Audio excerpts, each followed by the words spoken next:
Helena Blavatsky, founder of modern Theosophy and one of history's most controversial spiritual teachers, dedicated her life to unveiling the ancient wisdom traditions that mainstream religions and materialist science have either ignored or actively suppressed. According to Blavatsky, the truth about what happens after death has been deliberately concealed from humanity to maintain control over the masses through fear and ignorance. In her monumental work, The Secret Doctrine, Blavatsky reveals that death is not the end of consciousness, but merely a transition between different states of being. She taught that ancient mystery schools across Egypt, Tibet, India, and Greece possessed detailed knowledge of the soul's journey after physical death, knowledge that was later suppressed by emerging orthodox religions that found it easier to control populations through fear of eternal damnation or annihilation. Blavatsky's teachings suggest that the soul doesn't simply go to heaven or hell, but undergoes a complex process of purification and learning across multiple planes of existence. This ancient wisdom explains why various cultures worldwide share remarkably similar concepts about the afterlife, from the Egyptian Book of the Dead to the Tibetan Bardo Thodol. The suppression of this knowledge wasn't accidental. Blavatsky argued that religious and political authorities recognized that if people understood the true nature of consciousness and its continuity beyond physical death, they would no longer be controlled by fear-based doctrines. Instead, they would seek to develop their spiritual faculties and take responsibility for their own evolution. According to theosophical teachings, every human being possesses multiple bodies or vehicles of consciousness: physical, astral, mental, and spiritual. Understanding these different aspects of our being is crucial to comprehending what actually occurs during the death process and afterward. Blavatsky emphasized that this knowledge was never meant to be kept secret from sincere seekers, but rather protected from those who might misuse it. She believed that humanity was entering a new age where these hidden truths would gradually be revealed to those ready to receive them responsibly. Chapter 2: The Sevenfold Nature of Human Consciousness. Before understanding what happens after death, Blavatsky insisted we must first comprehend the complex nature of human consciousness itself. According to theosophical teachings, humans are not simple dual beings of body and soul, but sevenfold entities operating simultaneously on multiple planes of existence. The first principle is the physical body, Sthula Sharira in Sanskrit, which is merely the visible vehicle we inhabit during earthly life. This is followed by the etheric double, Linga Sharira, an electromagnetic template that maintains the physical form's vitality and structure. These two lower principles are what most people identify as themselves, but Blavatsky taught they represent only the most temporary aspects of our being. The third principle is prana, the vital life force that animates all living things. This isn't merely breath or circulation, but the cosmic energy that bridges the gap between matter and consciousness. When this principle withdraws at death, the physical body can no longer maintain its organization. The fourth principle, Kama, represents desires, emotions, and the animal nature within humans. Blavatsky taught that this is where most of humanity's consciousness is focused during life, leading to the creation of what she called the astral body, a vehicle composed of crystallized thoughts and emotions that can survive physical death temporarily. The fifth principle is manas, or the thinking principle, which Blavatsky divided into two aspects: lower manas, concrete mind, and higher manas, abstract intelligence. The lower mind, when combined with Kama, creates what modern psychology might call the personality or ego. The higher mind represents our capacity for spiritual insight and universal understanding.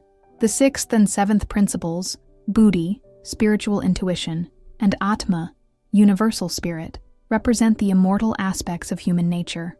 According to Blavatsky, these higher principles rarely manifest fully in ordinary human consciousness, but represent our divine potential and ultimate destiny. Understanding this sevenfold constitution is essential because, according to Blavatsky, different principles separate at different rates during the death process, creating various post-mortem states that the deceased consciousness can experience. Chapter 3: The Actual Process of Dying. What really happens? Blavatsky's detailed descriptions of the dying process challenge both materialist assumptions that consciousness simply ceases and religious beliefs about immediate judgment.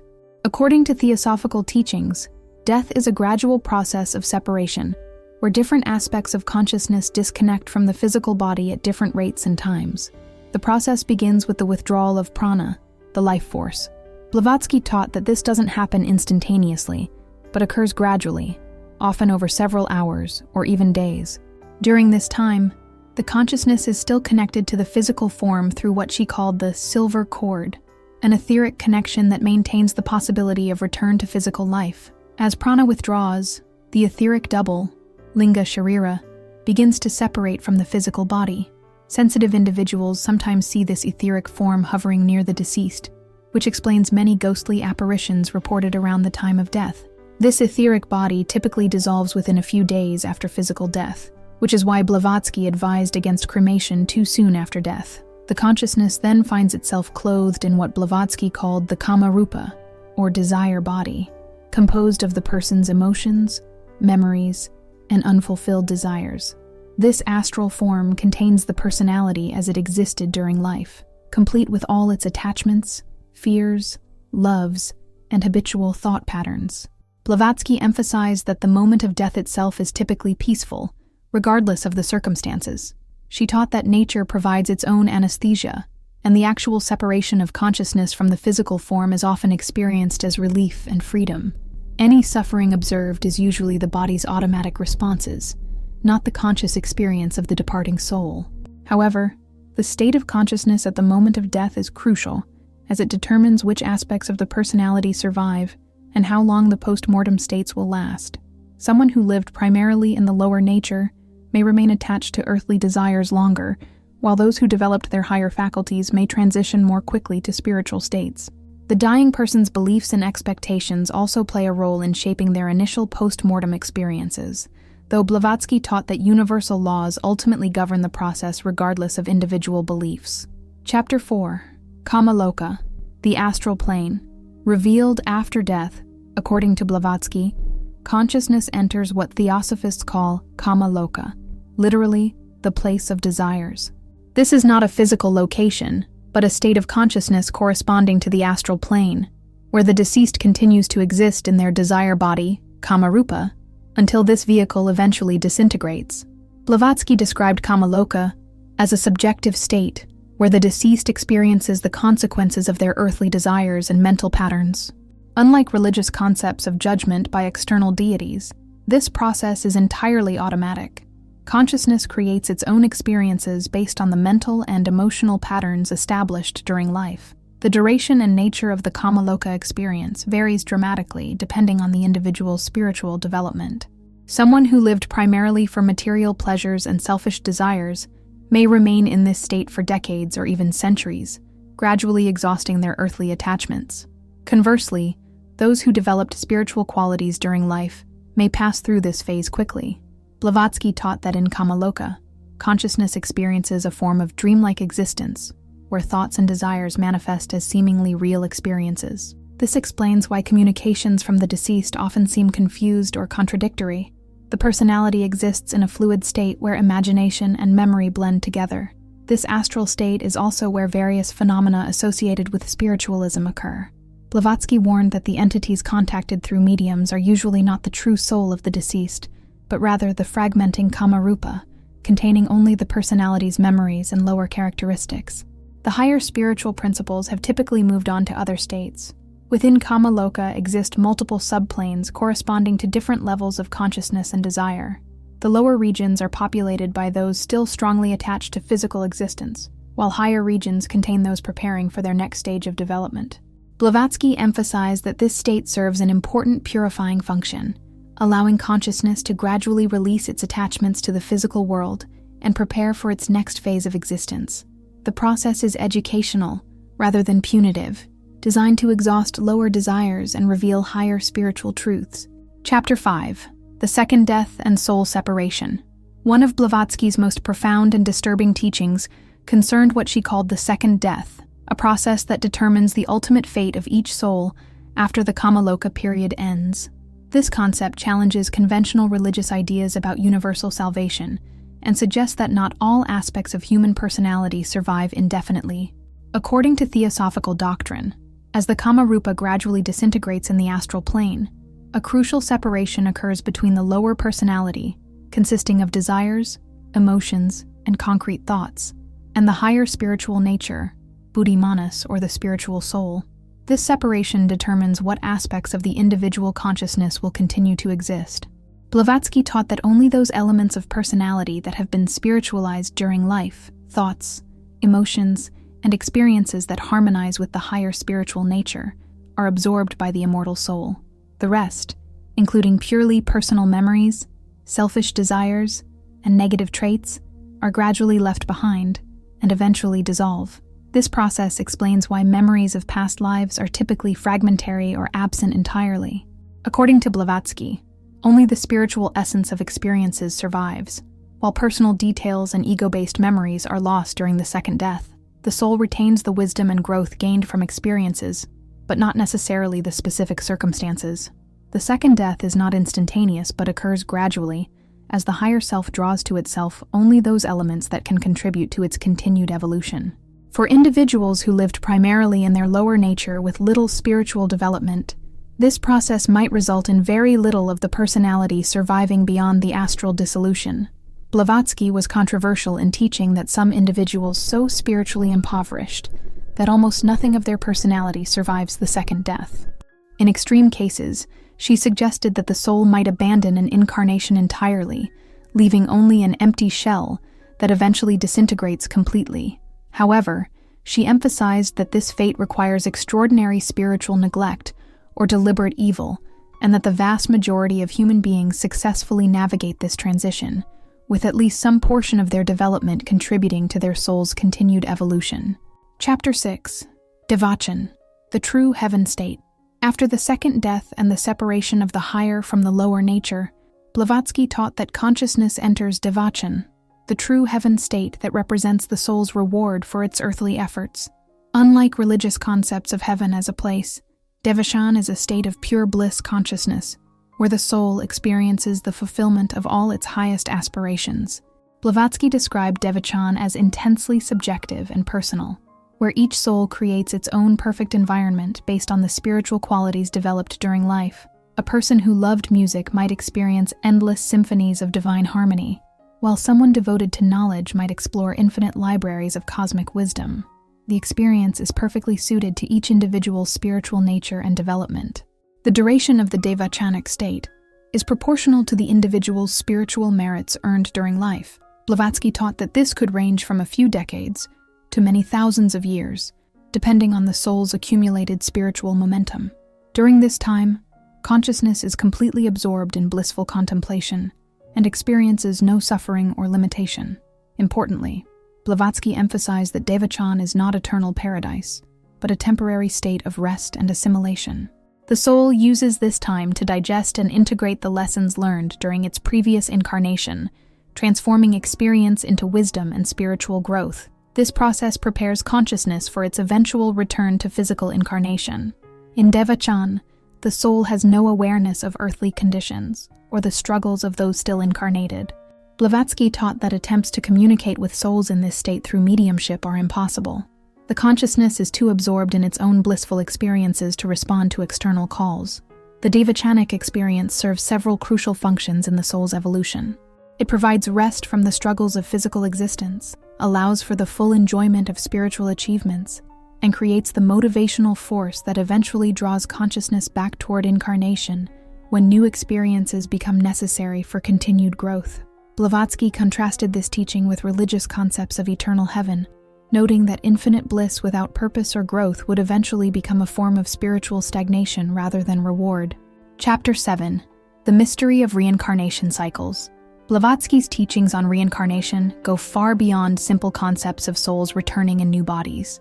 According to Theosophical doctrine, the process is governed by complex spiritual laws that determine not only when consciousness returns to physical incarnation, but also what form that incarnation will take and what lessons it will provide.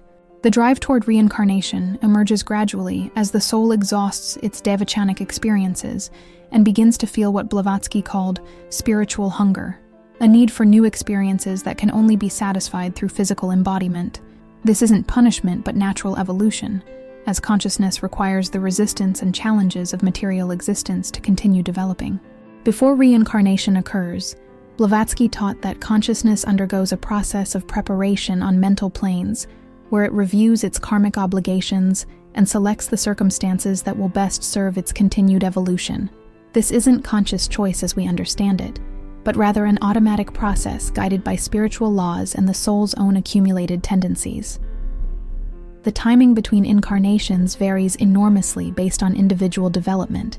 Blavatsky suggested that spiritually advanced souls might reincarnate relatively quickly when their services are needed for humanity's welfare, while average individuals might spend centuries or even millennia in post-mortem states before returning to physical life. Gender, family, social circumstances, and even physical characteristics are determined by karmic necessities rather than random chance.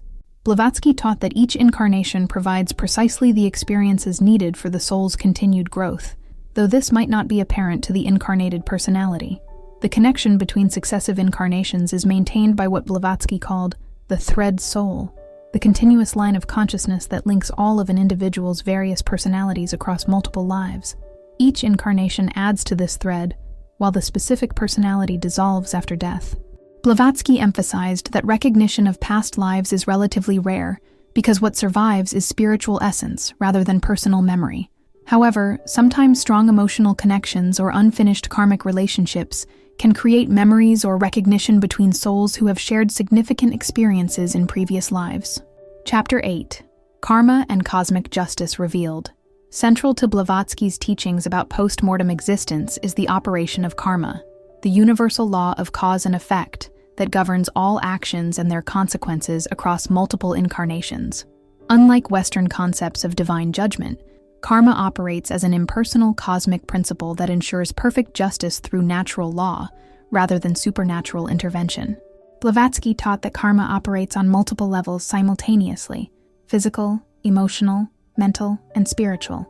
Every thought, emotion, and action creates karmic consequences that must eventually be balanced, though this balancing may occur across many incarnations and different planes of existence. The post-mortem states serve crucial functions in the karmic process. During Kama-Loka, consciousness experiences the immediate consequences of earthly desires and attachments.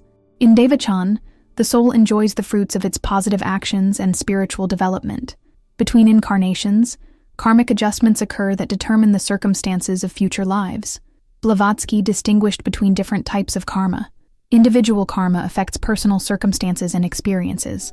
Family karma influences the group dynamics of related souls who incarnate together repeatedly. National and racial karma affects larger groups and determines historical events and cultural developments. The operation of karma extends beyond individual justice to serve the evolution of consciousness itself. Difficult experiences and apparent injustices serve educational purposes, forcing souls to develop qualities like compassion, patience, and wisdom that couldn't be acquired through pleasure alone. Blavatsky taught that advanced souls sometimes volunteer to incarnate in challenging circumstances to help balance collective karma or assist in humanity's evolution. This explains why spiritually developed individuals sometimes experience significant suffering while seemingly less evolved persons enjoy worldly success. Understanding karma's operation transforms our perspective on death and justice. Rather than arbitrary divine judgment or meaningless extinction, death becomes part of an intelligent system designed to ensure that every soul eventually experiences the consequences of its choices and learns the lessons necessary for spiritual growth. The karmic process is ultimately educational and evolutionary rather than punitive, designed to guide consciousness toward increasing harmony with cosmic law and universal brotherhood. Chapter 9. The Akashic Records and Soul Memory. Blavatsky introduced Western audiences to the concept of the Akashic Records, a cosmic memory bank that stores the complete history of every soul's journey through time and space. According to her teachings, this Akashic substance preserves not only actions and events, but also thoughts, emotions, and the subtlest vibrations of consciousness across all incarnations. The Akashic Records aren't physical books, but rather impressions stored in the finest matter of the universe, what Blavatsky called the astral light. These records can be accessed by sufficiently developed spiritual sight, explaining how adepts and initiates can perceive past events and understand the deeper patterns of individual and collective evolution. During post-mortem states, consciousness naturally accesses relevant portions of its Akashic records to review and understand the lifetime just completed. This review process helps determine what experiences were successfully integrated and what lessons still require additional incarnations to master. Blavatsky taught that the Akashic records explain phenomena like child prodigies, instinctive knowledge, and phobias that seem to have no basis in current life experiences. Skills and knowledge developed over many lifetimes remain stored in these cosmic records and can sometimes manifest spontaneously in new incarnations. The records also explain how karma operates across time and space. Every action creates vibrations in the Akashic substance that eventually return to their source with mathematical precision. This ensures that justice operates even when causes and effects are separated by multiple incarnations or occur on different planes of existence. Advanced souls can consciously access their Akashic records during life, gaining insight into their spiritual mission and understanding the deeper purpose behind their experiences. However, Blavatsky warned that this ability requires significant spiritual development and should not be pursued for merely personal or selfish reasons. The existence of the Akashic records provides a scientific basis for concepts like racial memory, collective unconscious, and the transmission of knowledge beyond physical heredity. It suggests that consciousness operates within a cosmic information system that preserves and makes available all accumulated wisdom and experience. Chapter 10. Communication with the Deceased. Truth and Deception. Blavatsky's extensive writings on spiritualism and mediumship provided detailed explanations for postmortem communications, while warning about the dangers and deceptions inherent in such practices. Her teachings offer a sophisticated understanding of what actually occurs during seances, and why such communications are often unreliable or harmful. According to Blavatsky, most supposed communications with the dead actually come from the fragmenting Kama-Rupa, or desire body of the deceased, not from their true spiritual essence. This astral shell contains memories and personality characteristics, but lacks the wisdom and spiritual development of the higher self, which has moved on to Devachan, or other postmortem states. These astral shells can appear remarkably lifelike and possess detailed memories of the deceased person's life, leading mediums and family members to believe they are communicating with the actual soul. However, Blavatsky taught that these entities are essentially automatic responses, lacking genuine consciousness or spiritual growth. Even more problematic are communications from entities that were never human, what Blavatsky called elementals, and other astral beings that can impersonate deceased personalities by accessing their astral remains or information from the Akashic records. These entities often provide accurate information to establish credibility before leading investigators into confusion or obsession. Genuine communication with advanced souls who have moved beyond the astral plane is extremely rare, and typically occurs only under special circumstances. Such communications usually come through highly developed mediums during altered states of consciousness and focus on spiritual teachings rather than personal messages. Blavatsky warned that frequent communication with post-mortem entities, even genuine ones, can be harmful to both parties. It may prevent the deceased from moving on to higher states while creating unhealthy attachments and psychic disturbances for the living. The most reliable post-mortem communications, according to Blavatsky, occur spontaneously without mediumistic intervention, through dreams, intuitive impressions, or direct spiritual contact between souls who share deep karmic connections. These experiences typically provide comfort or guidance, rather than detailed conversations about earthly matters. Understanding these principles helps explain why spiritualistic communications often contain accurate information mixed with confusion, why different mediums receive conflicting messages from the same supposed entity, and why obsessive attempts to maintain contact with the deceased often lead to psychological and spiritual problems. Chapter 11. Advanced Souls and Exceptional Paths. Blavatsky taught that not all souls follow the standard post-mortem progression through Kama-Loka and Devachan. Advanced spiritual practitioners, initiates, and those who have achieved significant spiritual development during life may experience different paths that bypass ordinary after-death states entirely. Adepts and masters who have conquered death through spiritual development maintain conscious continuity between incarnations. Rather than losing consciousness during the death process, they deliberately withdraw from the physical body while retaining full awareness and the ability to function on higher planes of existence. These advanced beings may choose to remain in subtle bodies to assist humanity's evolution, incarnating only when necessary for specific missions. Blavatsky suggested that many of history's great spiritual teachers and reformers were such souls who sacrificed their own progress to help elevate human consciousness. Some highly developed souls may graduate entirely from the need for earthly incarnation, moving on to cosmic responsibilities beyond human comprehension. However, Blavatsky taught that the most compassionate of these beings voluntarily remain connected to humanity's evolution until all souls achieve liberation. The path of accelerated spiritual development available to earnest students can significantly modify the post-mortem experience. Through meditation, service to others, and the cultivation of spiritual wisdom, individuals can prepare for conscious death and intentional reincarnation, rather than being subject to automatic karmic processes. Blavatsky described several categories of advanced souls: nirmanakayas who renounce higher spiritual states to help humanity, bodhisattvas who delay their own liberation until all beings are freed from suffering, and planetary spirits who oversee the evolution of entire worlds. For ordinary individuals beginning serious spiritual work, the goal isn't immediate adeptship, but gradual preparation for more conscious participation in death and rebirth processes. This preparation involves developing detachment from material desires, cultivating universal compassion, and gaining knowledge of spiritual laws. The existence of these advanced paths provides hope and direction for spiritual seekers, while demonstrating that the evolutionary process has ultimate meaning and purpose beyond individual survival. Even ordinary individuals can begin preparing for more conscious participation in their spiritual evolution. Chapter 12. Preparing for Conscious Death and Beyond. Blavatsky's final teachings on death focused on practical preparation for conscious transition from physical life to post-mortem existence.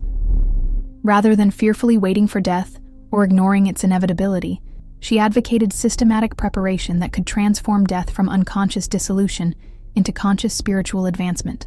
The foundation of conscious death preparation involves developing detachment from purely personal desires and identifications.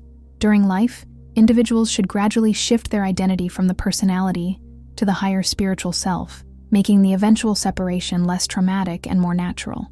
Daily meditation and contemplation of spiritual truths helps establish familiarity with non-physical states of consciousness. Those who regularly experience meditative absorption will find the transition from physical to astral consciousness less disorienting and frightening.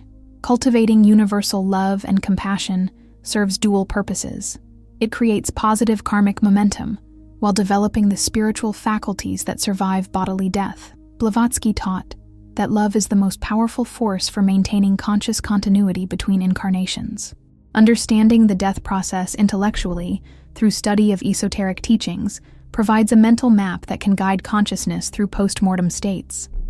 Knowledge of what to expect removes fear and confusion that might otherwise trap consciousness in lower astral conditions.